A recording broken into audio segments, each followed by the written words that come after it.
The Silk Road, a consumer website that became popular in part of its subculture for people discussing the effects of legal and illegal drugs. The Silk Road. You remember a lot of posts that were on there from John McAfee and things and debates about what he was talking about on that site. Well, his mother joins us, Lynn Ulbricht, the mother of Ross Ulbricht, the man accused of creating and running the Silk Road website. Silk Road is an anonymous, consumer-driven marketplace with few restrictions on items being bought and sold.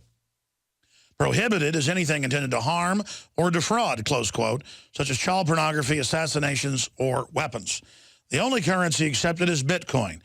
Although my son, she wrote, is in prison accused of running it, Silk Road operates and thrives today. I have no private information about the case, but she wants to talk about basically, this is what she sent us, about being in close communication with her son and the attorney and to give her view on what's happening. And she's learned, of course, it will set a massive precedent from the lawyers and her son and influence new law and impact our freedom and future of the internet. freeross.org, freeross.org. There's a war going on for the future of the press and the future of media and the future of communication and the future of the marketplace. We are based on the internet now. And if they can end the basic freedom of that and phase in the new systems of tyranny, Chinese-style net censorship openly being proposed in the U.S., SOPA, CISPA, it will become a draconian tool of total control openly run by the NSA and the corporations that have divided up the spoils.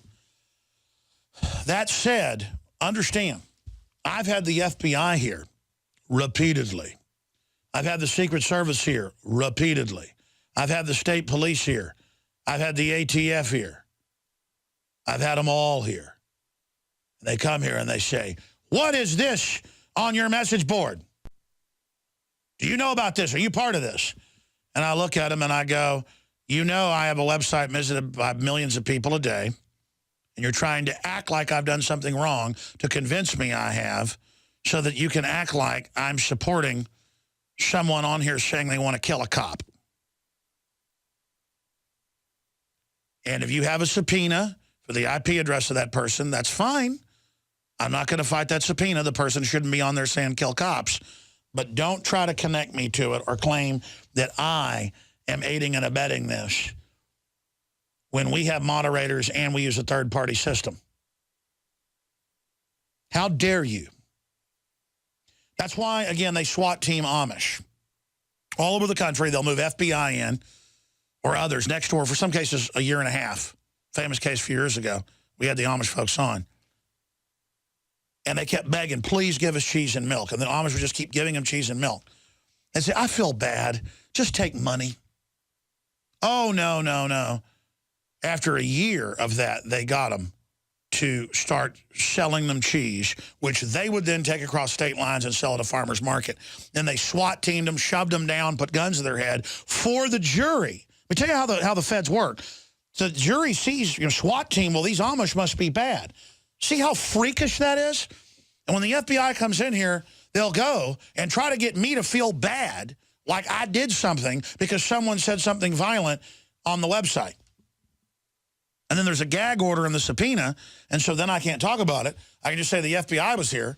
People go, oh, you liar, being a drama queen. And then a year later, some guy gets convicted in federal court of threatening to kill a cop and putting the guy's address out.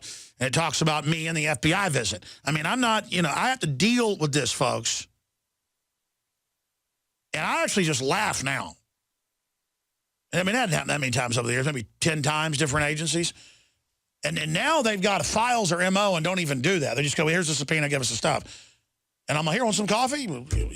Treat me normal, I'll treat you normal. Don't come in here and go, oh, so you're going along with these people wanting to kill cops. No, I'm not. Well, why'd you remove the post then? We have moderators that do that. Well, put the post back up. Oh, you want to get me to give the order to put up killing the cops so you can imprison me.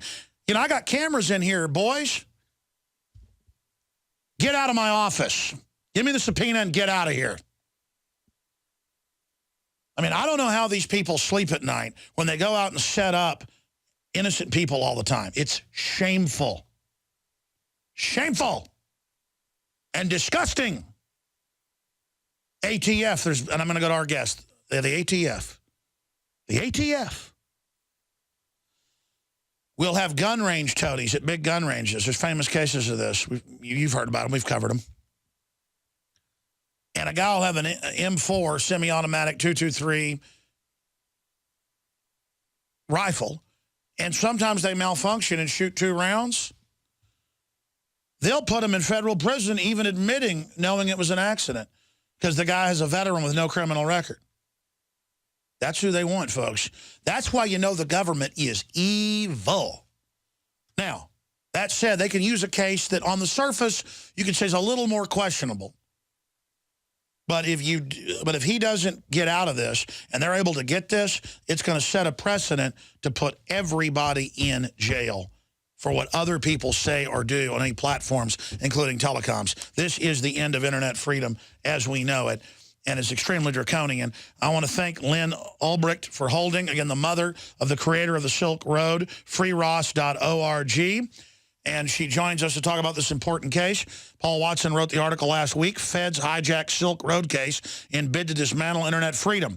Government using charges against Ross Ulbricht as Trojan horse to pass chilling laws that would make website owners criminally responsible for users' actions. And again, I've already experienced the feds trying to trick me into this. So this is serious, people. Thank you very much for coming on, ma'am, and we're sorry for what you and your family are going through. Oh, thank you so much, and thank you for the opportunity to talk about it. I really appreciate that. One of the things that Paul Joseph Watson wrote as well is that he said this is the biggest threat to the future of the internet since SOPA and PIPA, that it's really very serious and that precedent will be set here. Another attorney, Scott Greenfield, on his blog, Simple Justice, he said, this is the birth of law as applied to our digital future. Watch it as a spectator at your peril. So the lawyers are watching it. They know precedent will be set. And I'm trying to call attention to people. This is much bigger than a case of my son, one man, or one website. As you said, it is ushering in and could potentially usher in precedent that could affect everyone and the kind of internet we're going to have in the 21st century. Talk about your son's case for those that may not know about it. It's been publicized internationally, but for those that don't know, give us some background. You've been talking to him, how the case is going, where he's being held, how he's holding up. Yeah, he's being held at MDC Brooklyn, which is a transitional facility. It's the kind of place that people that come from federal prison go, when can I go back to prison? This place is horrible. And he's been there for 9 months. He's only now recently been allowed to access discovery, the evidence that the prosecutors have that was ordered in February. There was a 5-month delay while we're waiting and waiting to have this so he can access it. His trial is November 3rd, so it's quite the time constraint. And so he's now working very diligently on that. I, on the other hand, and my family are working at raising funds to pay his attorneys, who are doing a great job and a mountain of work, really, working with us financially to fight this thing. So his case is, it's interesting. There's some interesting aspects to it that we can talk about. One of the main things that Paul Joseph Watson addresses in his article, and what you touched on, is the principle of transferred intent, which makes one person responsible for the actions and even the intentions of another person. And so in this case, it would be the website host provides a platform, makes him a conspirator and responsible for what users do on a site. And you can just imagine what kind of precedent that could set and the impact it could have on the internet, making website hosts responsible for what users do on their site. And I remember when this all broke, I'd seen Silk Road before when McAfee was talking about it a few years ago. And I went and looked. I mean, it wasn't all discussions about drug culture and things that people were doing or how many Red Bulls to drink or whatever. There was a lot of stuff going on there. But again, it would just set a precedent that I'm guilty when somebody goes on Infowars.com out of 1 million plus people a day and, you know, says we ought to shoot the president. Well, I don't agree with that. I don't want to make Obama a martyr. I don't agree with offensive violence. I'm a libertarian. But I've had the feds here trying to imply I am. And it's really scary. Yeah, from what I understand from my research, I never was on Silk Road, or, you know, I'm not that familiar with it directly, is that it was designed to be an anonymous marketplace that had some restrictions, as you mentioned, but basically was consumer driven. So if they wanted to sell unpasteurized milk and not drugs, I mean, it wasn't promoted, as far as I can see, as a drug website, although that is what the prosecution is alleging. It was basically, seems to me, a free market experiment. I'm not saying it was all benign. I'm just sure. I mean, that's why they're talking about, like, basically getting rid of Craigslist because sometimes people pick women up and kill them. Well, I mean, that could have been done in the old days with a phone book or at a bar. You know, I mean, are you going to ban walking up and talking to a woman at the tennis courts because, you know, a killer might do it? I mean, Ted Bundy picked women up with his Volkswagen in front of malls. Are we going to ban going to malls because a bad guy might pick women up there and kill them? I mean, it's just so ridiculous. That's all the internet is. It's the same as calling somebody on the telephone or going to a flea market. Are we going to ban flea markets because somebody might be selling pot at the flea market? Alex Jones here to tell you about how you can help spread liberty worldwide while also enjoying what I have found to be the best tasting 100% organic coffee on the planet. For more than a decade, my favorite coffee has come from the high mountains of southern Mexico, where the Chiapas farmers grow their unique shade-grown Arabica beans. We have now managed to secure these sought-after beans in a highly customized blend. Discover and try a bag of the Patriot Blend 100% organic coffee at InfoWarsLife.com. This coffee gives you a long, smooth pick-me-up for hours without the headaches and heartburn that so many other coffees give me personally. Hands down, this is my favorite coffee, and it's taken us years to secure connections directly to the Chiapas Mexican farmers. Drop by the site today, order a bag or two, and I don't think you're going to be disappointed. Available in original or with our immune support infusion blend. You will be supporting a free press, all the while enjoying a truly great-tasting cup of my favorite coffee. Available at InfoWarsLife.com. We're talking to Lynn Ulbricht. Her son, Ross, created Silk Road, and he's facing... Tell us exactly the latest on what he's facing, how long he's facing in prison, and I guess they're claiming he was facilitating this message board and marketplace where some people might have been discussing selling each other drugs. You know, we've seen the famous cases in Seattle that if I was your lawyer, his lawyer, I would be using as the example if it went to jury or to shake up the federal prosecution that gets about a 98% conviction rate because they'll rig stuff. The only way to beat them is generally, and I've talked to top lawyers on this, is to bring out all their past corruption and to start campaigns against the prosecutors themselves and their corruption, because they're usually so corrupt. If you start an investigation of them, they'll drop it. And I'm just telling you how people really win. It's because it's so rigged. I would bring up cops known and feds known for selling each other drugs in restaurant or bar bathrooms, not telling the court that they're using a confidential informant and then using this to take the bar. It's real famous in Seattle where over 100 bars were owned by cops who had set up the bar themselves to take it over. But I'm just throwing out legal ideas here. What exactly is he facing? Well, one of the counts is a continuing criminal enterprise, which is the kingpin charge. I believe that has a mandatory minimum of 30 years. It may be 20. Well, I mean, you know, it gets to be, you know, kind of ridiculous because there's 4 counts against him. Holder needs a kingpin. I mean, Holder's name should be Kingpin Holder. In fact, from now on, that's his name. Kingpin Holder. I'm serious. Go ahead. So Kingpin Holder, who lets all these big banks launder hundreds of billions in drug money every year, and all the rest of it, he wants to put your son in jail for 30 years as a kingpin. Yeah, and, you know, that's usually reserved for mafia bosses and drug cartel. This is because he had a platform where other people, allegedly, where other people did these things. One of the things I wanted to point out was the kind of language they use in their replies. And one of the things they say is, well, it's okay that this doesn't really fit because federal laws are expansive and adaptable, especially when it comes to the internet.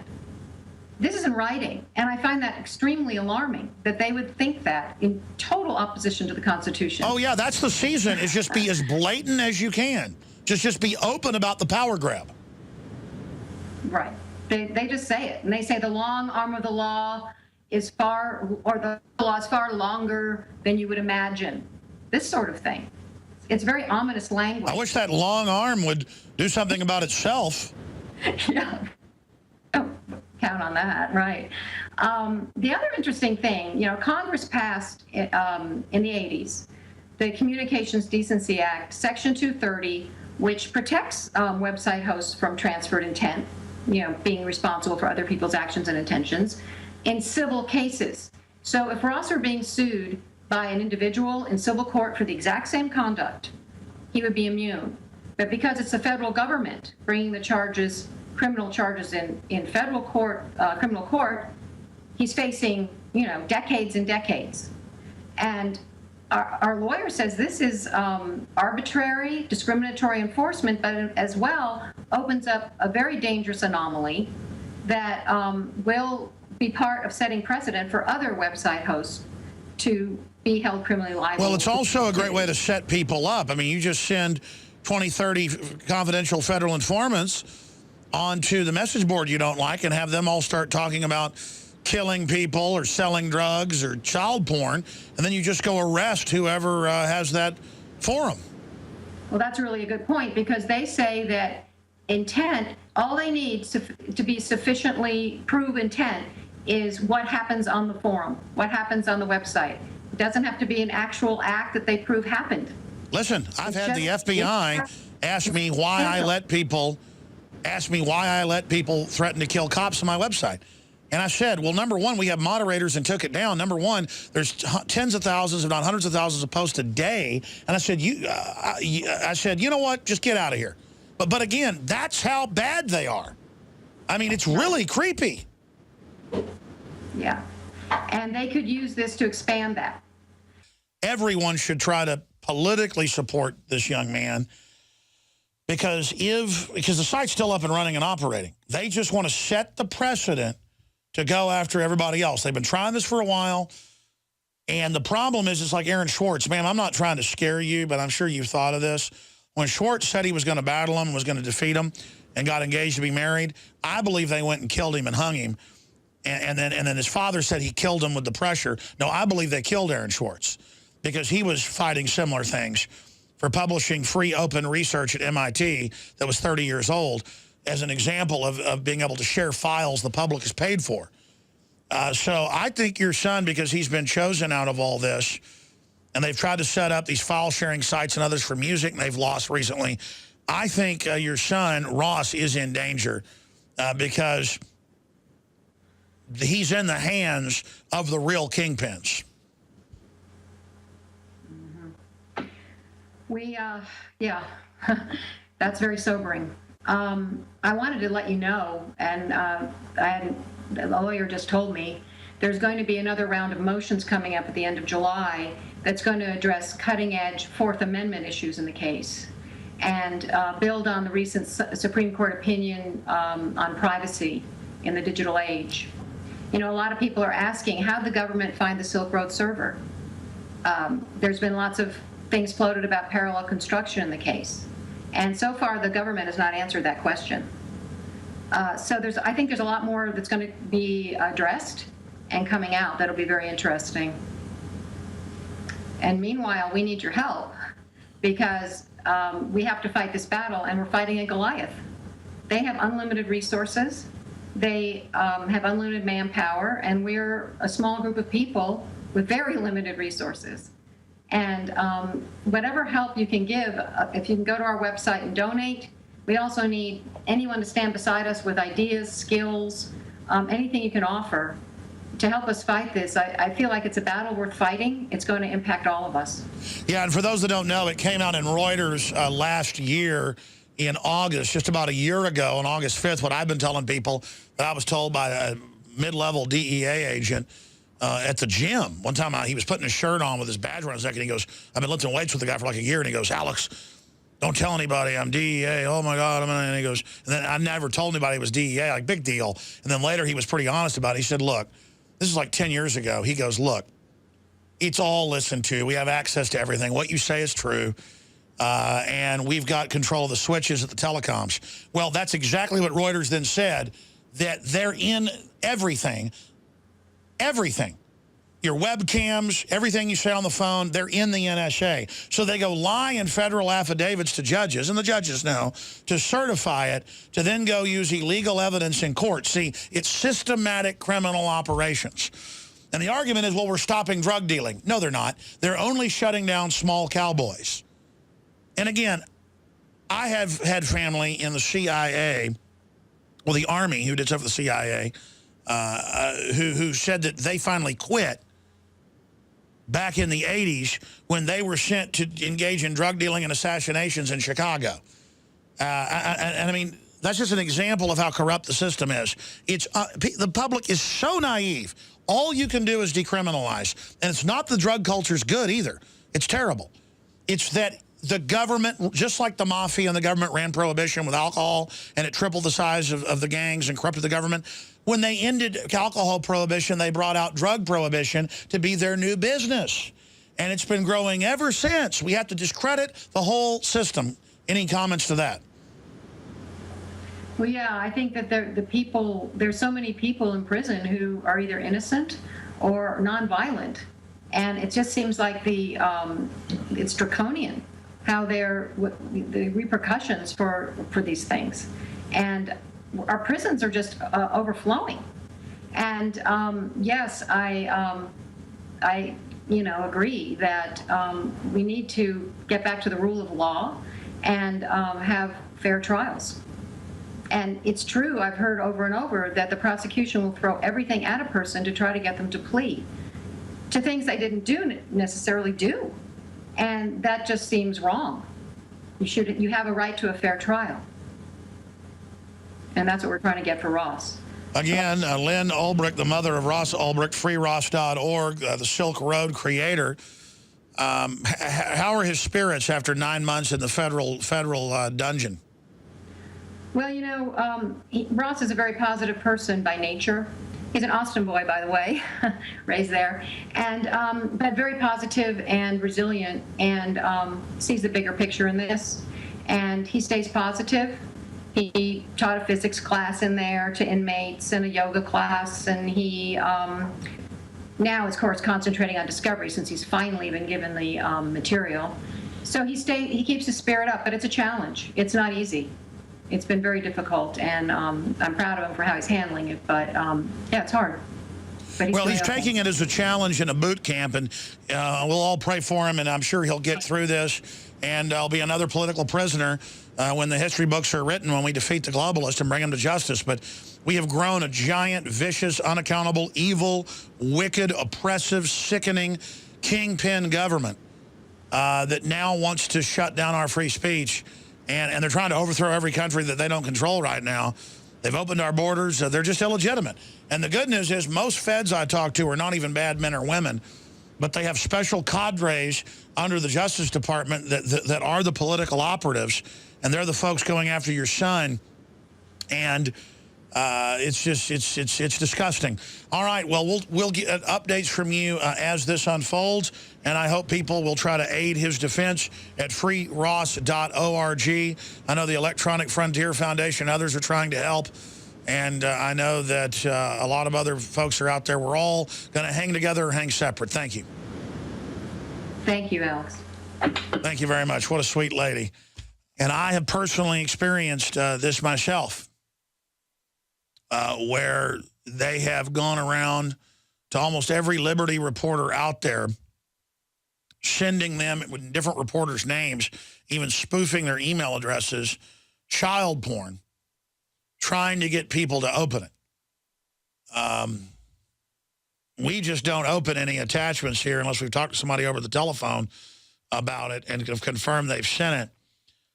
But the default position is when that happens, we call the feds, file reports, and make them do work for sending it. So if that ever happens to you, you just expose the fact that they're doing that. And I want to say something to everybody that's working with the system. This thing will come down one way or another. And you've signed on to stuff that makes the Nazis look like amateurs. I mean, you're signed on to some really bad evil. Sky's the limit. You name it, it's going on. And by your tacit go along, get along, all of you, including the general public, not just the feds, you are now aiding and abetting this. I am not aiding and abetting it. I want to get as far away from this evil as I can. That's why I'm boldly fighting it. Boldly. Boldly. Boldly. Because I'm in a death battle here. I know they could set me up any moment, kill me, you name it. I'm ready. I don't like it. I don't even get off on the thrill of it. Long time ago I did. I'm committed to being a good person. I'm committed to being honorable. I'm committed to fulfilling my family name. And I'm committed to bringing down tyranny. I'm on the humanities team. And it's because that's what I'm made of. And I'm looking for a few good men out there and women who are looking for the same thing. And it's time to say no. It's time to turn the corner. Stuff's going to get a lot worse a lot quicker. The system made us deny this was going on for a long time while they grew their premeditated takeover. Well, we've caught them flat-footed. And the globalists know that, and they're freaked out. In all their communiques, they say that. They're losing the info war. Their own people are freaking out. It's a gut check time. I mean, their own people now are faced with the fact of, whoa, this is really premeditated, America-destroying, family-destroying evil. Evil. And the government's being converted right now to just absolute corruption. There's a battle going on right now in corporations and governments and everywhere else about the future we're going to have. We're going to collectively together, by the decisions we make, where we spend our money, who we support, what we do, who we stand up against, on whether this goes through or not. Complying, being cowardly, caring about political pressure, caring about peer pressure that media creates, political correctness, has brought us to the verge of ruination, of rack and ruin. We are on the verge. Everything you've seen is the table being set. The feast hasn't begun. But let me tell you, they're dinging the dinner bell right now. That's what all hell's breaking loose right now. Ding, ding, ding, ding, ding, ding, ding, ding, ding, ding. Dinner bell is activated. Dinner bell is activated. And in the minute it takes everybody to get up from the kitchen in the living room and to go in and wash their hands and to sit down and start eating, politically is about 6 months in my gut. They're going to start eating us politically. It's going to get bad. All the tyranny you've seen is just the prelude, the opening act. It's like seeing a thunderstorm blow in and you feel a little bit of wind. If you smell ozone, it feels good on your cheeks. And 30 minutes later, windows are breaking and trees are falling over. All we've seen is just the wind, a little bit of wind. And now it's kind of whoosh, kind of blowing us a little bit. We're like, ooh, that storm's strong. It's about to hit like a hurricane, a typhoon. And I feel sorry for people that hadn't battened down the hatches out there.